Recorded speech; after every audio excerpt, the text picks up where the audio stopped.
Hi everyone. It's been a while since I posted my first video, and I wasn't even sure that I was going to do a second. But I feel like I'm going to talk about a subject that is very present in my life as a gay man, and I think it's very common with other gay men. So I hope it kind of creates a dialogue with other people out there. Um, this topic really, you know, is ties down to a single word, although it has many different facets, and it really comes down to one word, which is rejection. So, as I think about this, I think I'm going to present it from three different angles, three different types of rejections. And the first one I would say is rejection within the gay community itself, which is something that a lot of people talk about and feel and live.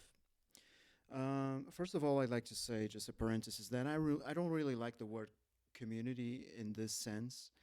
Um, I would apply the word community when you have a group of people that get together and work for a common goal, a specific cause in the realm of a ONG or organization or a meetup group, whatever.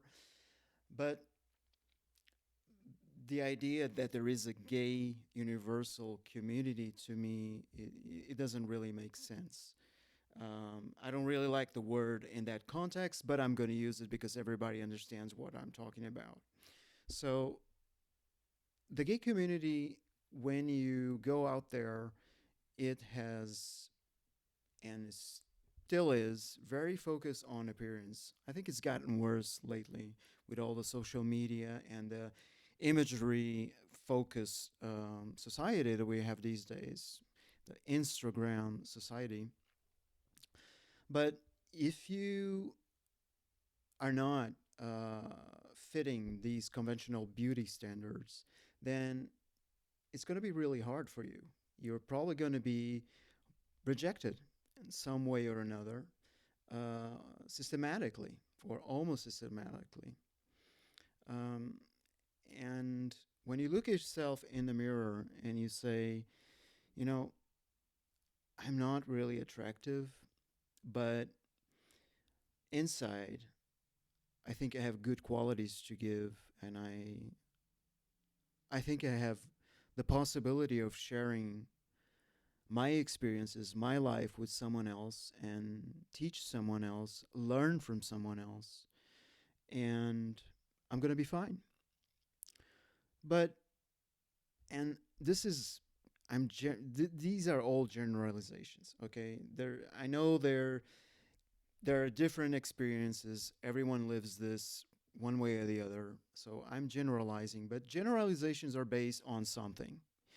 But even if you have inside you this hope that you're going to find someone with whom to share your life with, if you don't have the looks, it's just going to be a little bit more difficult.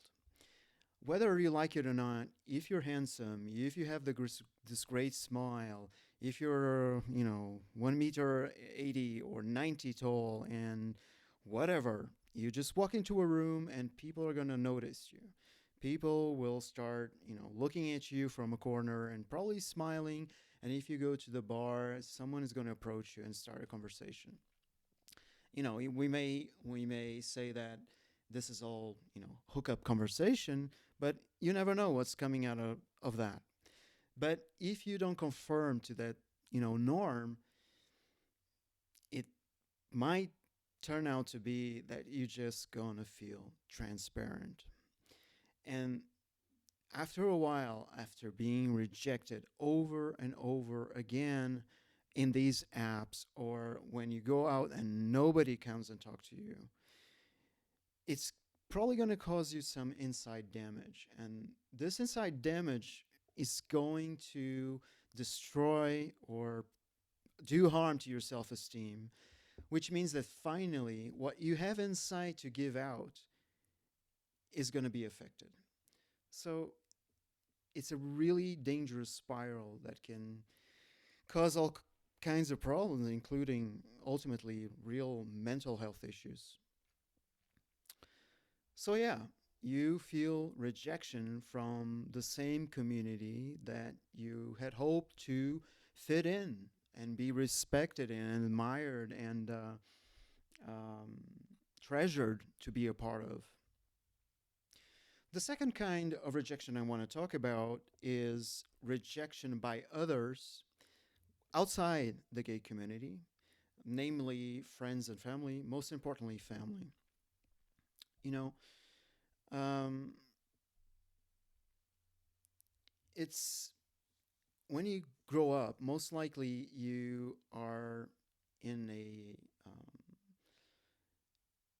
a society, in a world that sees, being gay as something abnormal or wrong or whatever, and your family is also, swimming in this kind of environment. So it really is hard for you to come out to family and friends. And when you do, if you do, you might be rejected some way or another. Um, and the thing that you most expect from your family and friends, I'm going to focus on family right now, it's support.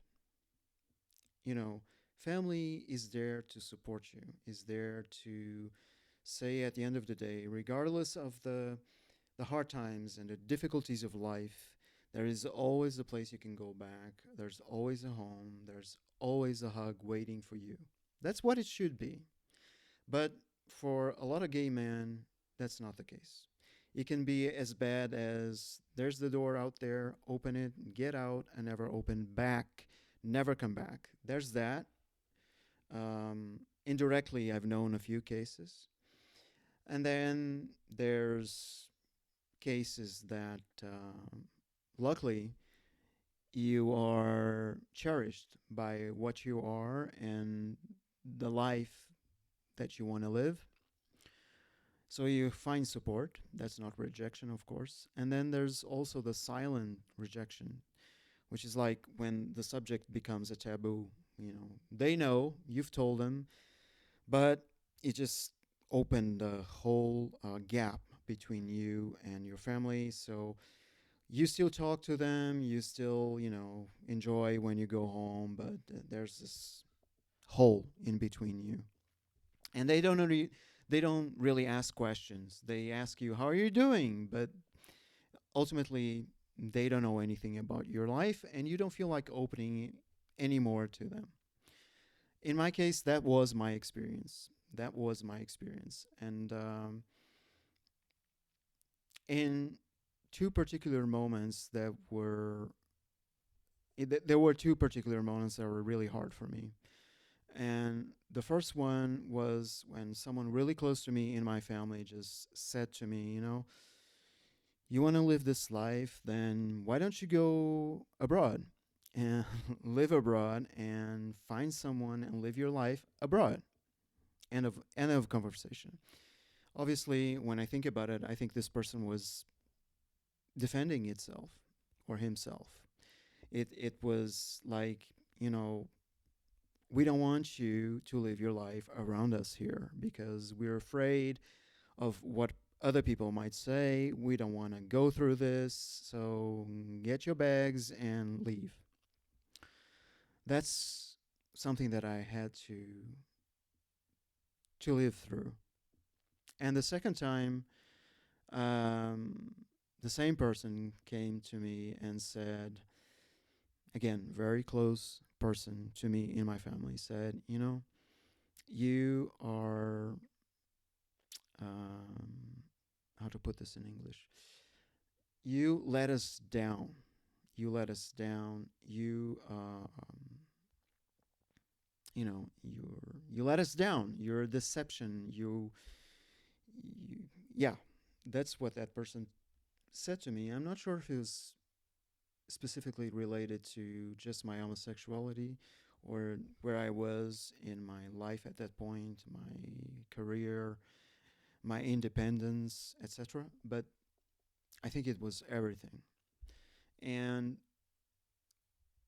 it doesn't matter what kind of rejection you have from your family, uh, it's awful because it kind of tells you you're alone. You're on your own to a certain extent.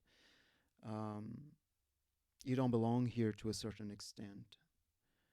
Um, and that can cause a whole deal of emotional pain and lead to incredible feelings of isolation and lack of support when that's exactly what shouldn't happen with a normal within a normal family structure.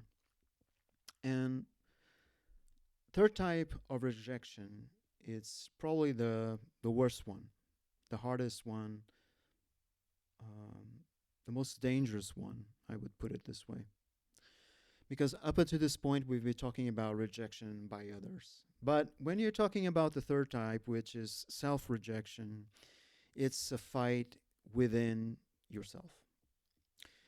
Like I said before, we most of us of gay men were or lesbians or whatever, wherever you are in the spectrum, you're born in environments where heterosexuality is the norm, and everything else is seen as an error, um, abnormal, whatever.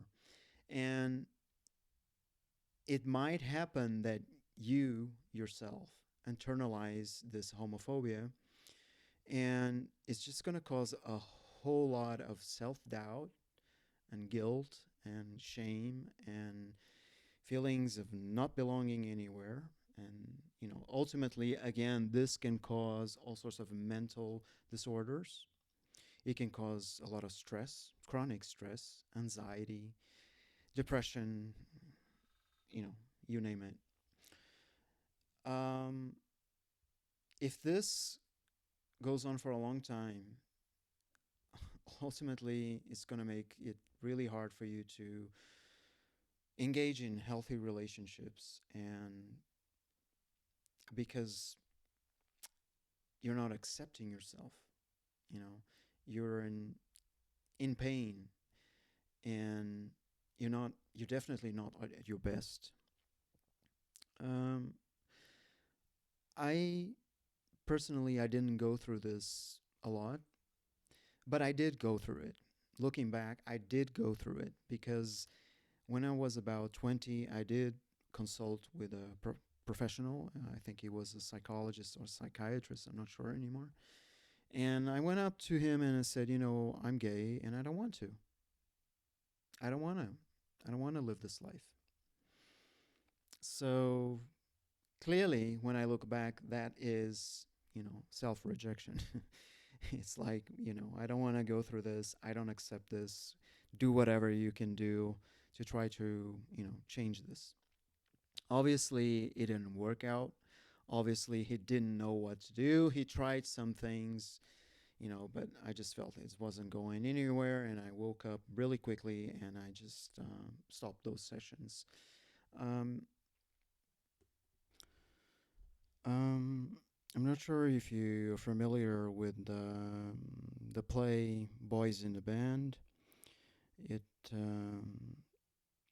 if you're young at 2023, you probably heard about it because it was brought back, or it was shown, or is still shown on Broadway. I'm not sure, but it started as a play back in the 70s, I think, and then it went on to be a movie um, right around that time, I think, or early 80s.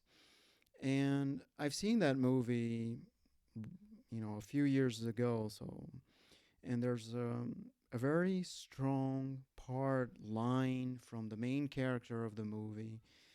He is, I'm not sure if he's crying or actually yelling, but I think he's crying. He's crying. This is the story of a guy. This is his birthday party. Okay, and he has a bunch of friends over.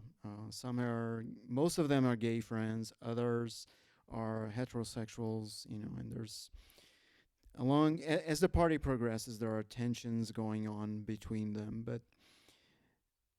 and it's very revealing of a part of the gay life of New York City, I would say, around that time. I don't think it's a fantasy. I think there's a lot of, it's a glimpse of gay life at that time in New York. And there's this part when he's totally breaking down. He's, like I said, either crying or yelling it. I think he's actually crying, and he kind of falls down into the floor by the couch, if I remember it correctly. And he says, if we could just not hate ourselves so much. If we could just not hate ourselves so much. If. Um, Even as I say it right now, it kind of makes me shiver a bit because it's just an incredible scene. Um, Someone completely breaking down because of their homosexuality in their own birthday party, in their own house, in their own safe space. Yeah, pretty strong moment. And if you haven't seen the movie, I would recommend it. Although I've shown the movie to younger audiences, and they don't really like it. I guess because it's way too different from what their reality right now. But it's a shame because I think it really gives a glimpse into those years and what could be like to be gay in New York City at that time. Anyway, these are the three parts of the triangle of rejection as a gay individual. I just want to add a few things. How do you deal with these? Rejection from other people in the community, I don't know what to do about it. It's just try to ignore it. Just protect yourself. Don't go when you go in those apps, when you go to a bar, if you feel rejected, just step out, just take a break and put it into perspective. I know it's really hard to look in the mirror and love yourself when you're not particularly happy with your physical aspect. And you do wonder how it's like to be, handsome and sexy and appreciated, even if it's just like a piece of meat. When you're not that piece of meat, you kind of wonder how it feels like. You kind of feel like, I wish I could be in their skin for a couple of days, a week, or a month. What is it like to be, um, to open doors to conversations, whether it's just sexual conversations or sexually oriented conversations, or it's just something better and greater? What is it like? But avoid it if it's doing you harm. That's the only thing I can say. Don't let that destroy what's inside of you because it can easily go that way. You start feeling like crap. You see yourself like crap and you behave, you hurt yourself because you think you don't deserve anything better. The second type, rejection by others, I would say rejection from family. This is really hard to do, but I would say don't get stuck with it. If you don't forgive those people, uh, even if you don't officially forgive them, if you don't go and say, like, you said this once, it really hurt me, and you rejected me, but I'm here to say that I forgive you. If you're willing to accept that we can make our relationship better, I'm willing to work on that. If you do, even if you don't say that inside you, you can somewhat forgive those people.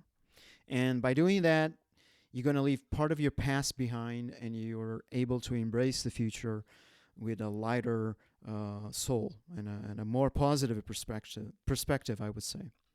But that's really, really hard to let go of those scars. I'm 50 almost. I'm in my I have 40. I'm 47 right now, and I still haven't let that go. Um, and regarding self rejection, oh yeah, I want to say something. When you're forgiving someone else, it's actually something that you're doing more for yourself. You know, because specifically if you're not talking to the person directly, like I said, if you're just keeping this kind of forgiveness within your own spiritual nature, within your own heart, you're not really doing it for other people. You're doing it for yourself. You know, you're kind of accepting that these people had behaviors that really hurt you, and you let it go. You let go of those feelings. So that's the magic of forgiving. You're doing it for yourself, for your own good. Self rejection, man, I'm lucky because I don't live through that anymore. I just see it. It is what it is. I'm going to try to do the best, live the best life I can, and just carry on. Um, if you're dealing with that, and if it's really hard, first, I think you should find friends that can listen to you. You know, if you're alone, if you're feeling lonely, you do have to go out there and share. If you're not able to go out there because you're really paralyzed, you're just going through a lot of anxiety, just go online, try to find a niche, try to find some Discord group or some Reddit group, and just share a little bit. Let it go if you can, and if you think you should, go ask for professional help. You know, don't be afraid to consult with someone and feel like that's a no match, and then change. You know, the fact that you go seek to a psychologist or or a psychiatrist or a psychologist, it doesn't mean that it's going to be a fit right away. You know, test it out a couple sessions and see if you feel the warmth, and share, talk about it. And it's really important that you love yourself. It's the basis. If you don't love yourself, you're not going to be able to solve anything. You're not going to be able to put into perspective the other two types of rejection, because you see yourself as garbage, and you're going to allow other people to treat you as garbage. So that's it. That's what I wanted to talk about today. And God Almighty, maybe I should cut this out because I'm not. I'm an atheist. But is it hard? Yeah, it's really hard. I think I had it somewhat easy, but I know people out there are suffering with this kind of problem every single day, and it's almost chronic. Um, just the last thing that I want to say, it's kind of a funny thing and just a trivial thing. It's rejection in the apps that we use. Um, if you go out and you ask your best heterosexual friend, how many times have you been rejected by a girl or a woman in your life? How many times? I would, when I think about my friends, I would say that most of them would probably say like 10 times, like until I finally found my girlfriend and we dated and we got married and we have kids. Um, Gay men, and I can tell this from my experience and other people's experiences around me, other gay men around me, we've been rejected hundreds, thousands of times, thousands of times. And it's really, annoying.